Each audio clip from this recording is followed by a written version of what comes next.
everyone and welcome back to the YouTube channel of ERCS Private Limited. Did you know that every battery from your phones to EVs eventually becomes hazardous waste if not properly recycled? India has now made it mandatory for businesses to take responsibility for battery end of life through something called EPR registration. And that's what we are breaking out today in this video. Let's get started.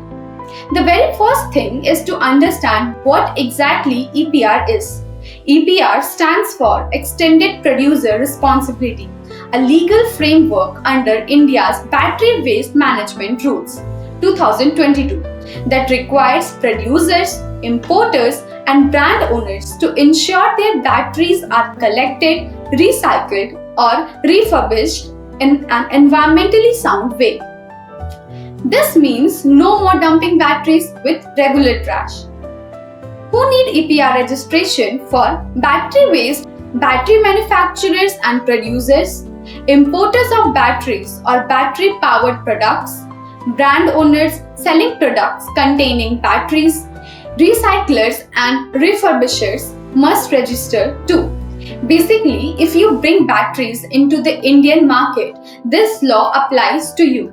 Why it matters? Battery waste contains hazardous metals like lead, lithium, and acid. Improper disposal can harm soil, water, wildlife, and human health. India's EPR system ensures producers take responsibility of these impacts, making the production and disposal cycle more sustainable.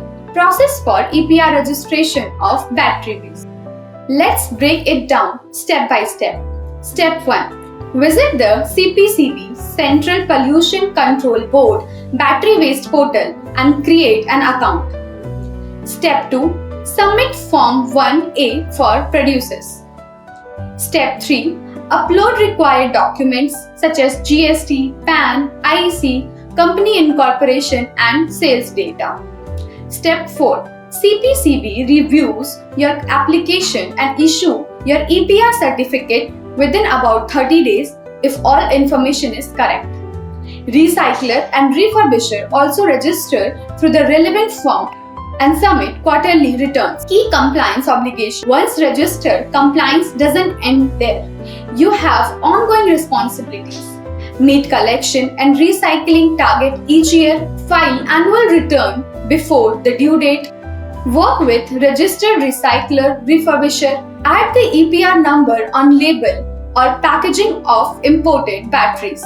And failing to comply, you may face penalties or regulatory action. So, it's serious business. Now, talking about the benefit of being compliant. Clear environment and reduced hazards, strong brand reputation with eco-friendly customers, avoid penalties and legal issues, grow your business responsibly.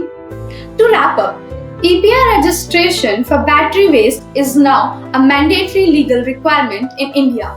If you manufacture, import, or sell batteries, you must register, comply, and help build a greener future. EPR isn't just a rule, it's an opportunity to lead in sustainability. Thanks for watching ERCS. If this video helped you, press like button, subscribe for more compliance and environmental insights, and drop your question below.